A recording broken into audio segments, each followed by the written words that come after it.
Hi and welcome to another video. You're probably wondering why I haven't posted a video all week. Maybe it's been longer than a week, can't remember.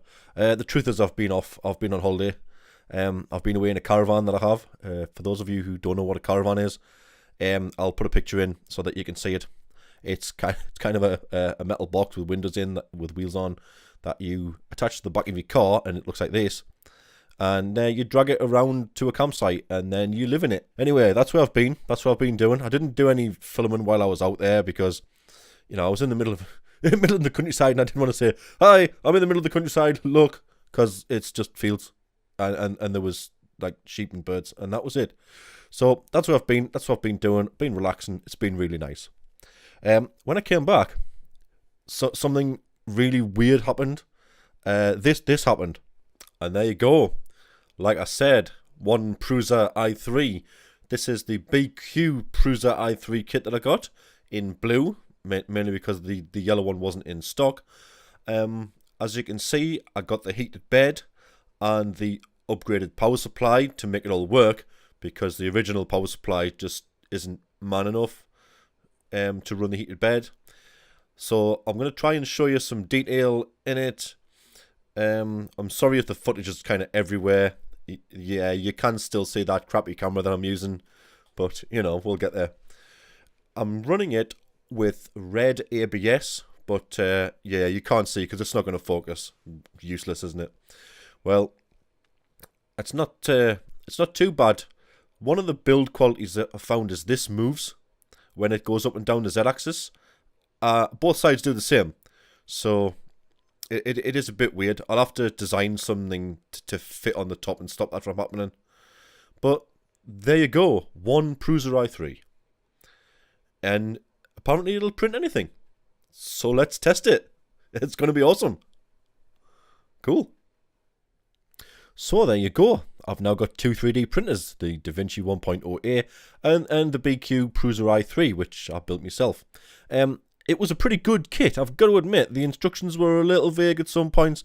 Had to keep referring to YouTube for a couple of bits and pieces on how to get things to work. Yeah, I did break some of the plastic parts assembling it, and I did have to download them and print them out on the DaVinci. So it does have a mix of original parts and my parts, but that was no big deal really. I mean, that's one of the reasons why I wanted to get it, so that if I broke something I could make it on the other printer.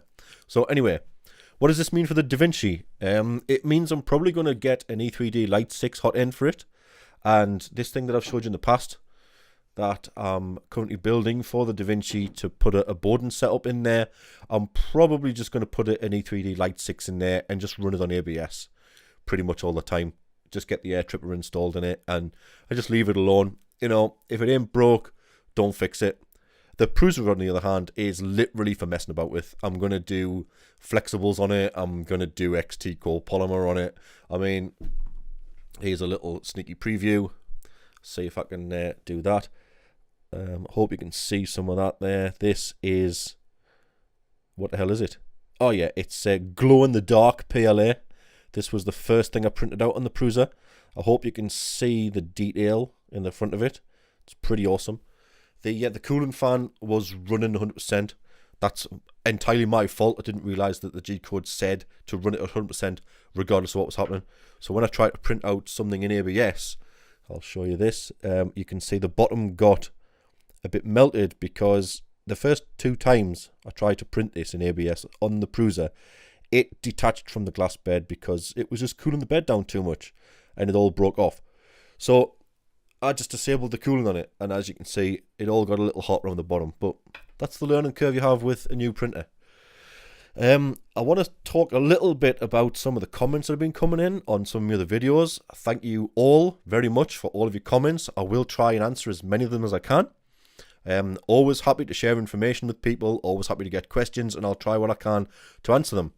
The problem is a couple of people have been leaving comments and the comments thing doesn't have a reply button at the bottom. I don't know why it does that.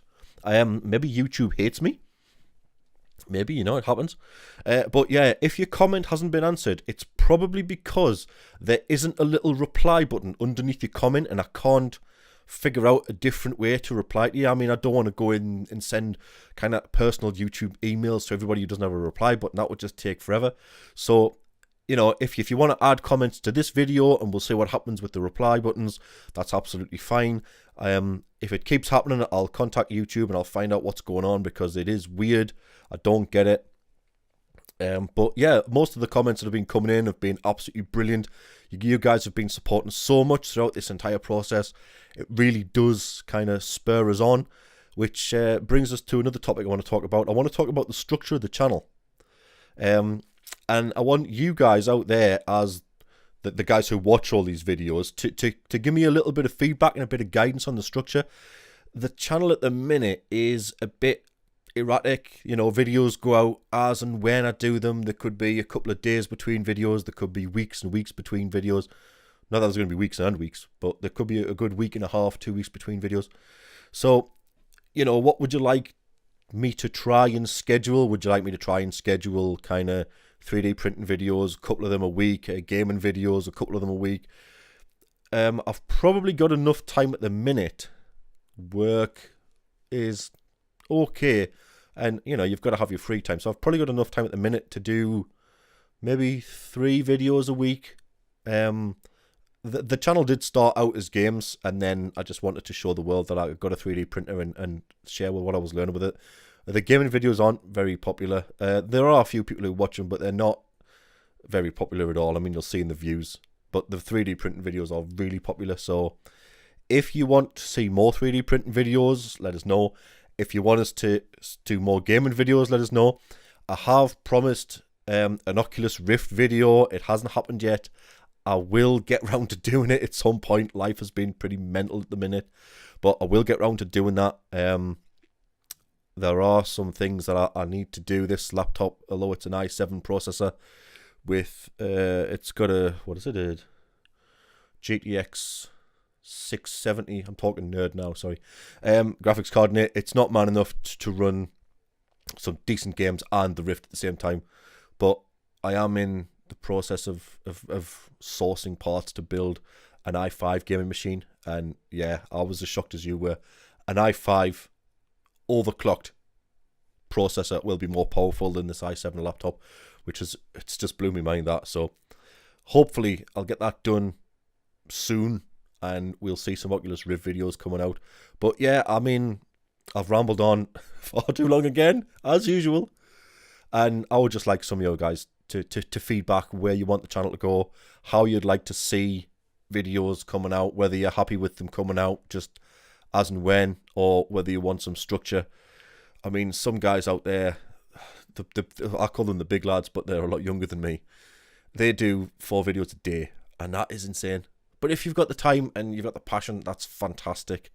But I work full time. You know, I can't get anything like that out. You know, I struggle to do 3 or 4 videos a week. But if that's the kind of structure you want to see, then I'll try and bring it to you what you want. The other thing is, what do you want to see in the videos? You know, if it's a 3D printing video, do you just want us to see? Do you want to see stuff that I've been printing? Because there's been a few comments about 3D hubs. I've got to be very careful about what I say about 3D hubs, because obviously the stuff that I'm printing for the guys that I print it, for the guys that didn't even make English. My use of the English language is failing me. I apologize. The stuff that I print for 3D hubs, I've got to be careful, because the people who design the parts that I print out, obviously they have some kind of copyright disclosure on it that I'm not allowed to show. 3D Hub says the models that come, I'm only supposed to make 1 print, you know, so if it fails, I don't know where we stand with that. I have been reprinting until it works, so I don't know if it's 1 successful print or whatever, but I'm not allowed to show photographs, I'm not allowed to show the parts that I print, I'm not allowed to tell anybody anything about what I make, because of all this copyright and development and all this stuff, which makes perfect sense, really. But excuse me, yeah, the 3D Hub stuff, if you're thinking about joining 3D Hubs, don't expect to get hundreds and hundreds of orders straight away. I mean, I've been on 3D Hubs since February, and I've only started getting orders now, and it's a local company, and the guy who comes, you know, he does local collections. So I have no idea if I'll ever get another customer on 3D Hubs or what will happen. So please don't expect us to sign up to 3D Hubs and get hundreds of orders. It's not going to happen. And what can I say about getting paid from 3D Hubs? It'll pay for filament. That's what I'm going to say. Because, you know, it depends what you're printing to what you get paid, and it depends what you set your prices at to what you get paid. So I'm sorry if I've been very vague in answering the 3D Hubs question. I've got to be very careful about what I say. But if you've got a 3D printer and you're not on 3D Hubs, it's a shame, because, you know, rather be on it and not get orders than not be on it and complain. You know, I don't get any work. So just join 3D Hubs and just let it sit there. Let your hub sit there. And if orders come in, that's great. And if they don't, you get a 10% or a 15% discount from Colourfab anyway, just for being on 3D Hubs. So that's pretty awesome. What am I going to do next? Yes. Oh, yes, I had some comments coming in asking about my printer settings for the DaVinci using Repetio Host. I'll post a link in the description for another YouTube video that I just totally copied off. The guy goes through every setting, and I just completely copied off his settings for Repetio Host for the DaVinci. I've learned a lot since then, and I have modified the settings a little since then, mainly to do with printing temperatures and speeds and stuff. But I did realize the other day that your print speed, if you set it to, say, 50 millimeters a second, every other print speed can be a percentage of that. So, like, you know, your first layer can be like 20 millimeters a second, or it can be, what is that, 20%, 25% of your maximum print speed. So, you know, if you want to print things out like that, go for it, and just use the settings in the video, and then tweak them a little, see what happens, see what improvements you make, see what you get. Make copies of your settings and all that. Play with it. It's what 3D printing's all about. Just do it. And for all those people out there who think, oh, a 3D printer, you just shove filament in the back and shove a bit of G-code in the front and you get printouts out of it. No. Please, please, please don't think like that. The 3D printer is a CNC machine. You know, it's a manufacturing machine. You wouldn't go into a metalworking shop and sit down in front of a 5-axis milling machine and think, oh yeah, I just press this button, press that button, and it works. Because you've got all sorts of setup to do. So if you think that 3D printers are for you and you just want to press print and get things out of it, it doesn't work like that. I thought it worked like that.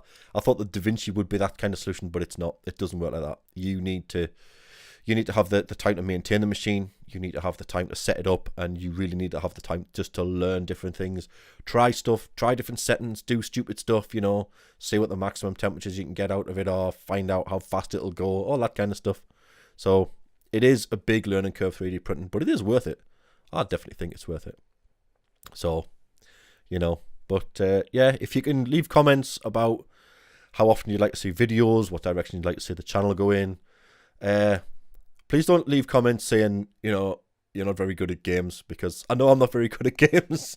That's why I play them, to get better. And I like playing games. I won't ever stop doing gaming videos.